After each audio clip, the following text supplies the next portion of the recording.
Megamind is better than you remember, and here's why. Hey there, this is your man Too Much Time on His Hands, Doodlemite here with another video. And today, I want to talk about the glorious film that is Megamind. Megamind, incredibly handsome criminal genius and master of all villainy. And mainly, it's because of the fact that this movie was so ahead of its time.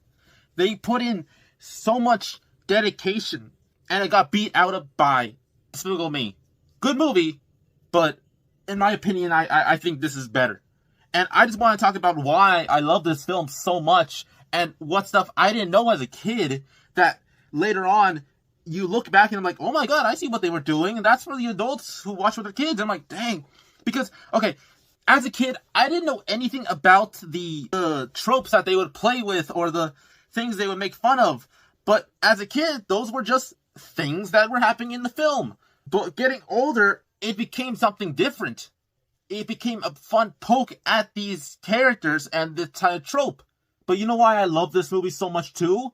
It doesn't treat it like trash. It doesn't make fun in like the worst way. It actually has fun with the material. It says, yes, we are aware of how goofy superheroes are, but they do it in a way where it's fun and engaging, unlike in like The Boys and Watchmen and like shows like that, or movies. I'm not really a fan of when things get too cynical to the point where like you're just watching power for the sake of power with no actual substance. And what's interesting about this film is it got beat out by me, but I feel like it has so much to it. It was ahead of its time for it.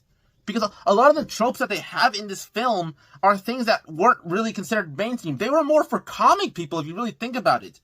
The tropes were in certain films, but they weren't as popular. Yes, we had Iron Man out already. We had the Hulk out. But I think that's about it. We didn't get the Avengers yet. It wasn't that big yet of superhero knowledge. Like, the tropes weren't there. Yes, we had Christopher Reeve's Superman. Yes, we had some of Batman. But that's about it. And I know this is more of a parallel to Superman stuff than it really is to any superhero. But they still have, like, things like gadgets for Batman, you know, the story, everything. And the fact that the way that they're able to poke fun, like, I'm going to point some out. The joke about how he gets into Earth. They do a whole little, like, arc for him of not knowing what his destiny is. Even though it's clearly shown in the film itself from when he's in his little tube, his little spaceship, his parents are about to say, you're destined for greatness, like most parents would say to their kids. But again, he doesn't hear it, and so he gets shot up in space. But it's funny because it's like, this implies in their world, they're supposed to move out by their babies, or at least that's what he thinks that the world is supposed to be, because I don't think Megamind got any, like, indication of how his family was, because we don't see him talking to his dead family. We just see that what he thinks his parents would want, because of what happened when he was getting older. He was bullied, he was ridiculed, he was literally raised in a freaking prison. He was taught right was wrong and wrong was right. And he still ended up somewhat okay, in the sense that he still was a supervillain that was trying to kill the superhero. And then there's Megamind, who is technically the unspoken hero villain, if that makes sense. Like, he doesn't do anything as a bad guy, but it points out something that most hero stories don't really do, which is that, what if you do gain abilities? What if you are born with abilities and you don't want to do anything with them? What if you just want to live your life? Each and every citizen of Metro had something I didn't. A choice. Ever since I can remember, I've always had to be what the city wanted me to be. But what about what I wanted to do? Then it suddenly hit me. I do have a choice. I can be whatever I want to be. No one said this hero thing had to be a lifetime gig. Yeah, he loves the fame. That's probably why he became a hero. He probably loves the attention because that's who he was raised by. Nature versus nurture. He was raised by people who just loved him conditionally with no added things. Like, his mom in this time always like, I love you so much. And the dad looked so dismissive. So I don't think they really had ever told him no. So when he got older, everyone just saw that he had superpowers as a kid and said, you become our superhero. No question at all. You have to be our hero. And he never got a choice in that. So they point that out in this film, this 2010 film, that what if someone with abilities doesn't want to be a superhero? Is that selfish? Of course it is, because he has the ability to save people, and he chooses to fake his death to avoid that. And they point that out, that he's being selfish. How did you do this? The people of the city relied on you and you deserted them. You left us in the hands of him. No offense. No, I'm with you. And that the villain has to rise up to be a hero because of his own mistake. He wanted to stay the villain because he was comfortable with that. He was comfortable with the fact that this was his entire life. Everyone expected him to be a bad guy, so he became that bad guy.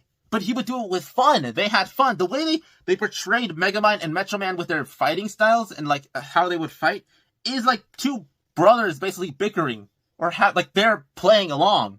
In case you haven't noticed, you've fallen right into my trap. You can't trap justice. It's an idea, a belief. Even the most heartfelt belief can be corroded over time. Justice is a non-corrosive metal. But metals can be melted by the heat of revenge. It's revenge, and it's best served cold. But it can be easily reheated in the microwave of evil. Well, I think your warranty is about to expire. Maybe I got an extended warranty. Warranties are invalid if you don't use the product for its intended purpose. Oh, girls, you're both pretty. Can I go home now?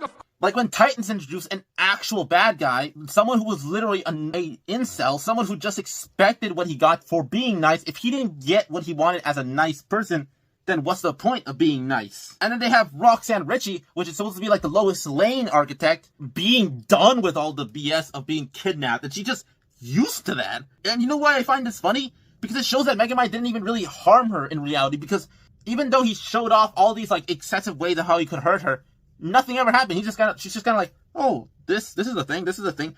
So it shows that he never really wanted to be a bad guy. But then when Titan, Hal Stewart, love that name, parallel to Hal Jordan and Jon Stewart, Green Lanterns, when he gets the abilities and he ends up being a bad guy, even when Megamind was trying to teach him how to be a good guy, trying to be a good guy himself, because he was trying to impress her, because Megamind realized that after killing the hero, he had to have a disguise. He had to hide who he is as a person. He couldn't just reveal that, hey, this is me, because I literally ended a hero's life. But when he found actual positivity and goodness from someone who's treating him like a human being, in the sense, like, like a good person, he doesn't want to be a bad guy.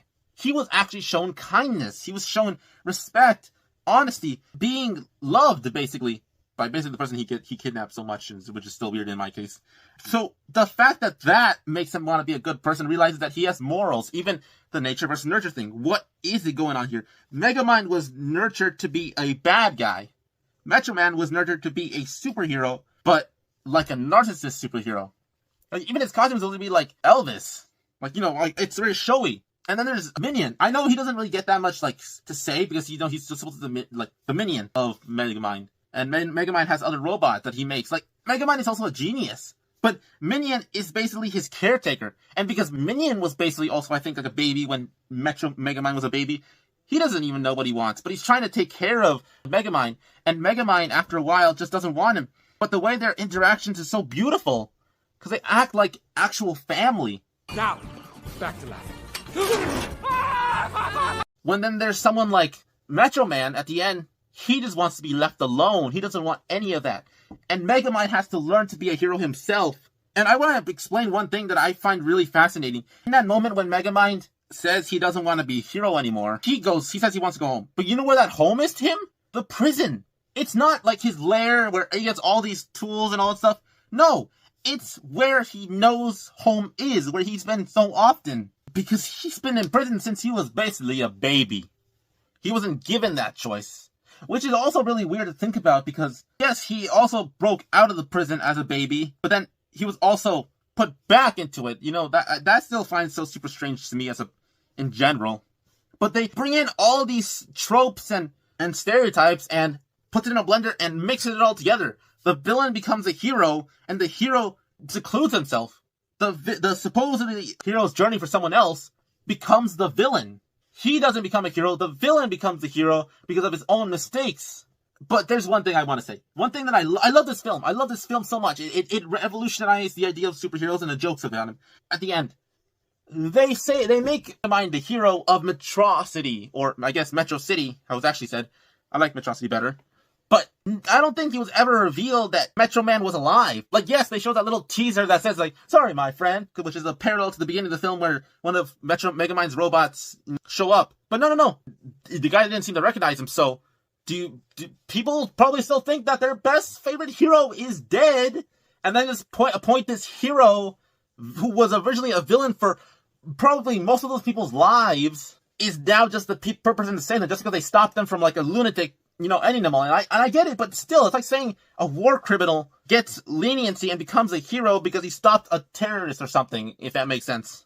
Weird ending, but I get what they're doing. I think it would have just been better if they realized that Metro Man was alive, and then like they'd say that he's disowned because he literally did not want to be a hero. Still his choice, but makes sense. By the way that was shown of how Megamind and Metro Man talk, probably Metro Man knew that Megamind wasn't trying to be a hero, because in that sentence when he says, You know, little buddy, there's a yin for every yang. If there's bad, good will rise up against it. It's taken me a long time to find my calling. Now it's about time you find yours. That means he genuinely cared about this person. The way they talked to each other was like siblings. It's so sweet, even then. But this movie never forgets to have fun with itself. It takes tropes that they have. They joke about like games, comics, shows, movies, and they have fun with all that. This movie was just so amazing as a kid, and it gets better the more you watch it. So, yeah. What did you think about this film? Did you like Megamind? Did this movie change your perception of time? Or did you just kind of think this movie was okay, and you thought that this movie was better? And I would like to know that stuff in the comments down below. I read all your comments, and I'll respond to most of them, if you're respectful. And if you like this video, please, like it. And if you want to see more of these videos, please subscribe and then hit the notification bell so you can actually get notified when they actually come out. And if you want to be more involved in my videos, I make polls and posts of random stuff. And if you want to say hi or just want to talk a little bit in there, that's fine. I actually like the community here. Thank you so much for everyone who watches my stuff. I appreciate that so much. But yeah, this has been Dynamite, and I hope to see everyone in the next video. This is the true Megamind sequel we deserve, not whatever that new thing is. Ugh. And today, I like to talk about Megamind, the Button of Doom. Now, for you, those of you who do not know what this is, this was a little short film thing of the first movie to see what he's kind of doing nowadays as a hero. And I actually want to thank all the commenters on my last video on what I was thinking about the new Megamind sequel. For people telling me about the Button of Doom, I honestly forgot that it even existed, because I only watched it when I was very little on the TV a couple times, and I'm like, this feels so good. It felt like a fever dream because of how long it was, and the fact that I'd only watched it a few times. So when people kept commenting, I'm like, what is the Button of Doom? So I looked it up, and I actually watched it. I'm like, huh, this thing is amazing.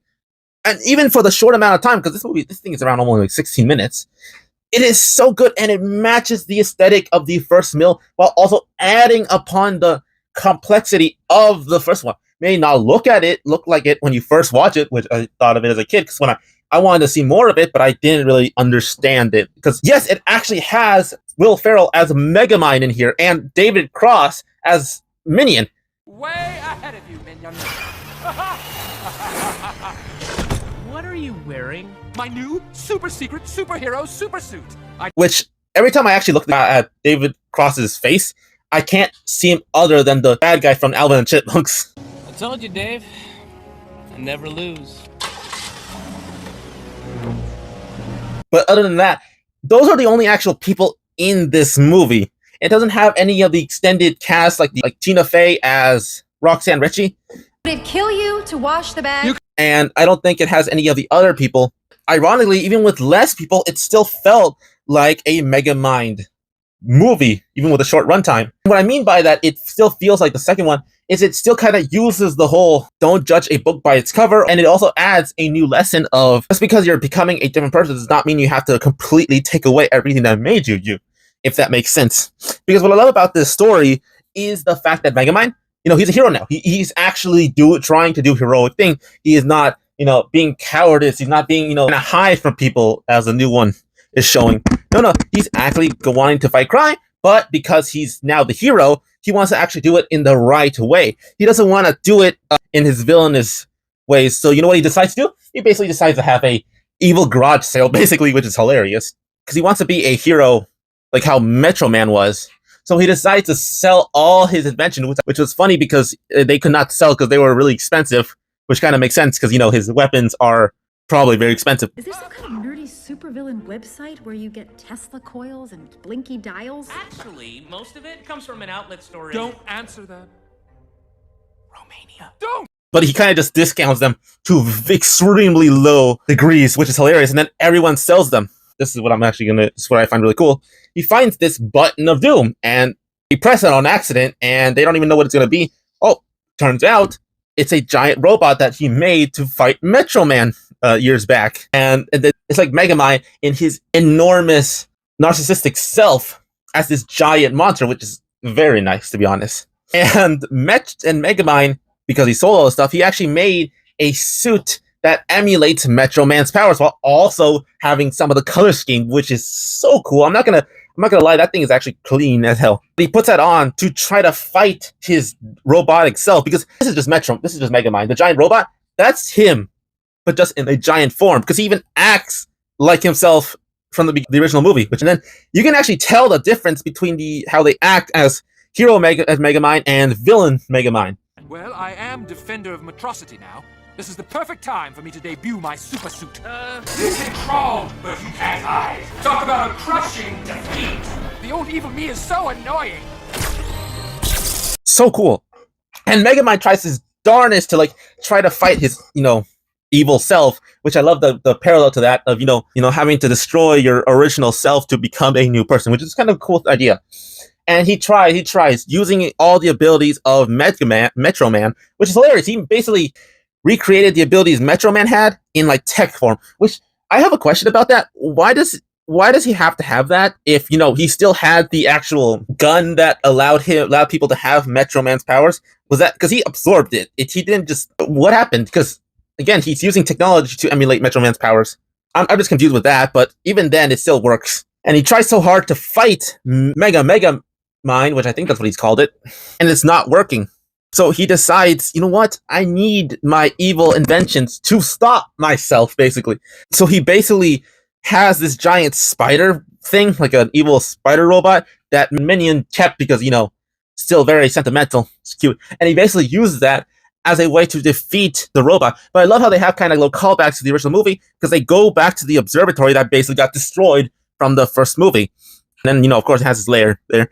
But he basically destroys the robot in the most Megamind way possible by using his evil inventions in the good of mankind, which is kind of an extension to how we saw it in the first movie of when Megamind had to save Roxanne from Titan with his evil inventions, because that's what he had, basically, which I just think is so cool. And I love the lesson behind this short film, that you don't have to destroy every part of yourself to become a better person.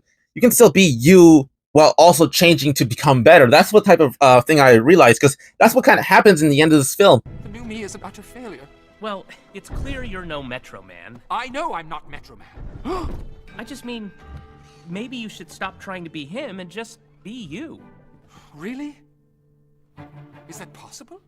And also, people who are complaining that Megamind has a symbol, like the Batman symbol for the newer films, I really suck that these are newer films. You technically got that in this film, which I actually love so much. I'm like, why does that look so familiar? And I saw that for the new Megamind stuff. And I was like, oh, that's why it was in this movie. And I think this did it way better. This was so fun to look back on. Because of the new stuff for Megamind, it really upsets me because, that's not how Megamind even acts or how his world even works. So this short film that only had 16 minutes was able to encapsulate all of what we love Megamind in this amount of time, which is so good. So what I like to do is pretend that the new stuff for Megamind does not exist. That is nowhere to be seen in my mind. It goes from Megamind to Megamind, the Button of Doom. And that's what we got there. We got from Megamind.